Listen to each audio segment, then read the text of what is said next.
Well, good morning. Welcome to lesson 139. I will accept atonement for myself.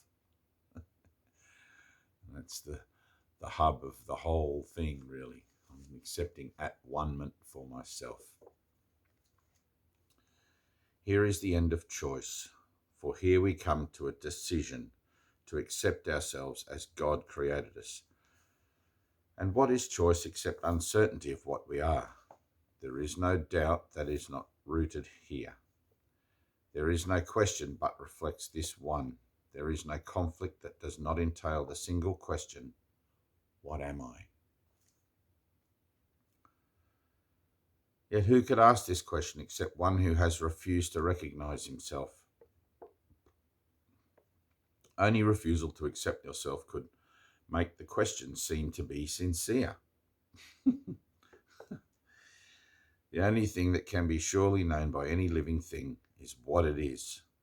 From this one point of certainty, it looks on other things as certain as itself. Uncertainty about you must be a self-deception on a scale so vast its magnitude can hardly be conceived. To be alive and not to know yourself is to believe that you are really dead.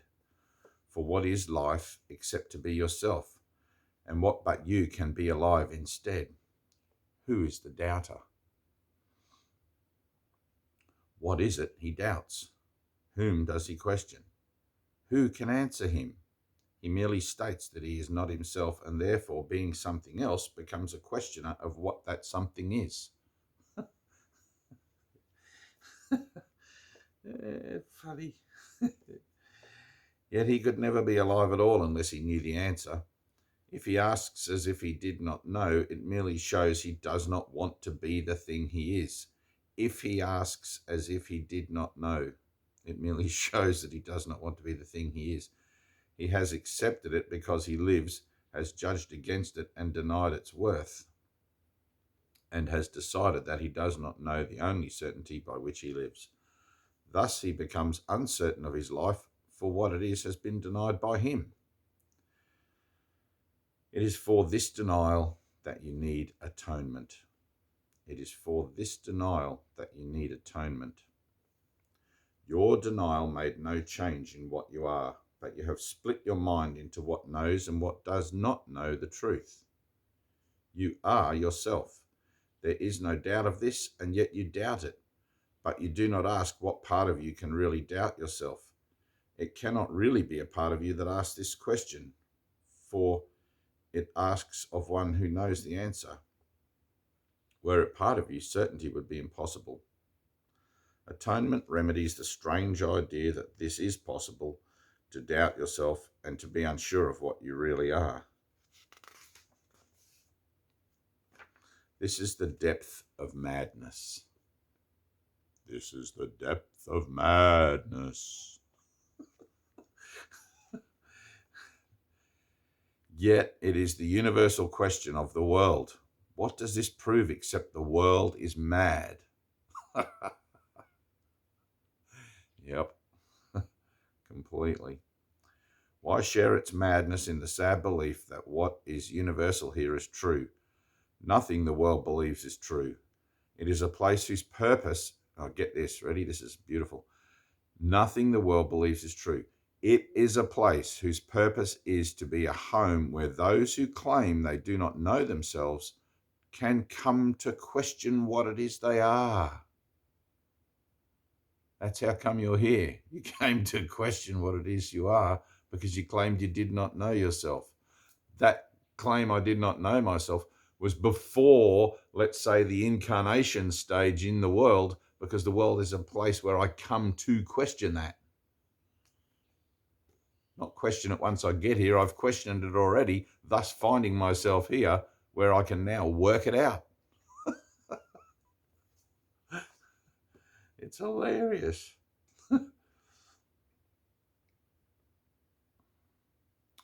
And they will come again. Ready? Now, in the back of the course here, this is really cool. In the back of the course, it says reincarnation is not true under any circumstance because the world is not true in its entirety. Right? So reincarnation is an idea of me, let's say Dave Avatar for a second, being born into the world again and again and again, or the Dalai Lama being born into the world again and again and again, is not true. It's not happening now.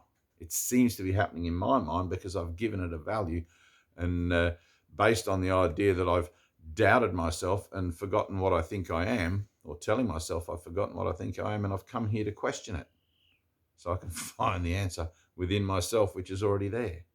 It's nutty. Right? Nothing the world believes is true. It's a place whose purpose is to be a home where those who claim they do not know themselves can come to question what it is they are, and they will come again until the time atonement is accepted and they learn it is impossible to doubt yourself and not to be aware of what you are. Only acceptance can be asked of you, for what you are is certain. It is set forever in the holy mind of God and in your own. It is so far beyond all doubt and question that to ask what it must be is all the proof you need to show that you believe the contradiction that you know not what you cannot fail to know. Is this a question or a statement which denies itself in statement? Let us not allow our holy minds to occupy themselves with senseless musings such as this. We have a mission here. Ready? We have a mission here. If you want to know what your purpose is, why you're here, all the whole thing, like what the fuck, we have a mission here. All right? 4 little words from Jesus in the white edition of A Course in Miracles, which you can buy online. Just Google it. We have a mission here.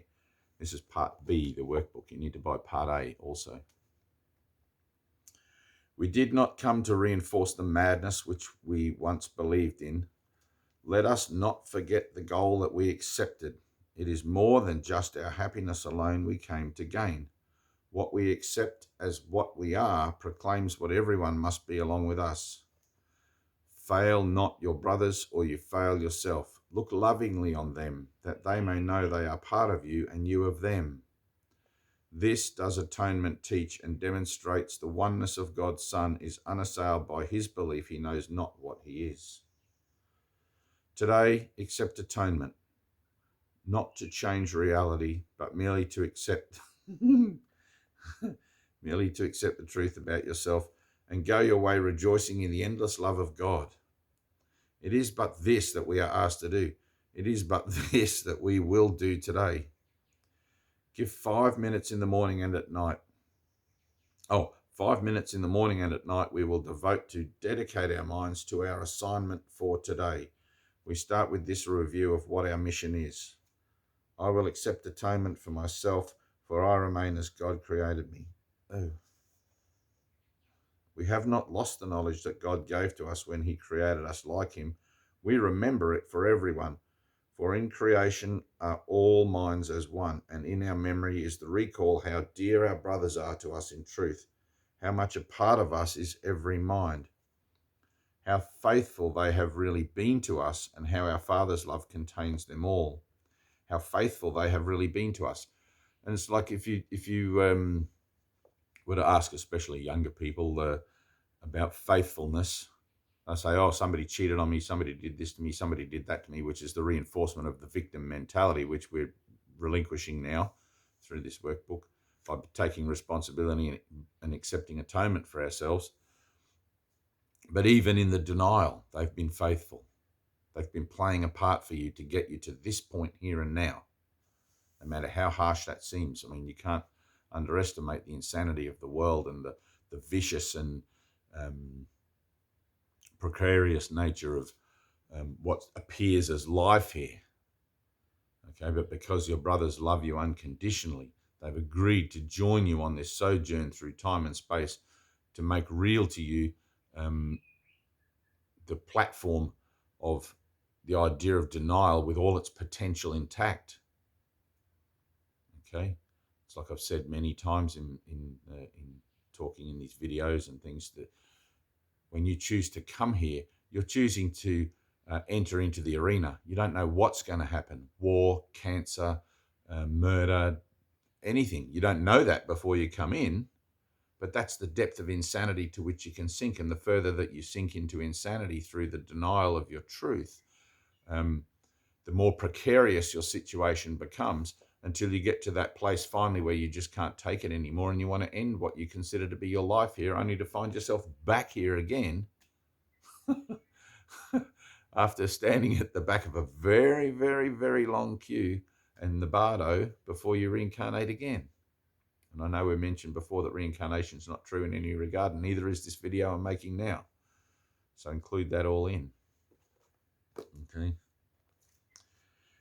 In thanks for all creation, in the name of its creator and his oneness with all aspects of creation, we repeat our dedication to our cause today, each hour, as we lay aside all thoughts that would distract us from our holy aim. For several minutes, let your mind be cleared of all the foolish, cobwebs which the world would weave around the Holy Son of God, and learn the fragile nature of the chain that seems to keep the knowledge of yourself apart from your awareness, as you say. Thank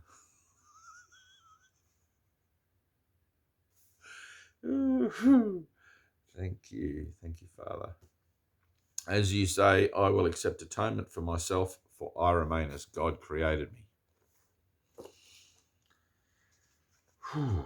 Yes. And tomorrow, lesson 140, which is a pivotal lesson, only salvation can be said to cure. And if you're watching this from the far distant future, in the year 2021, every government in the world is currently coercing its citizens to, and this is all illusion, of course, coercing its citizens to undertake a vaccination program against some flu. But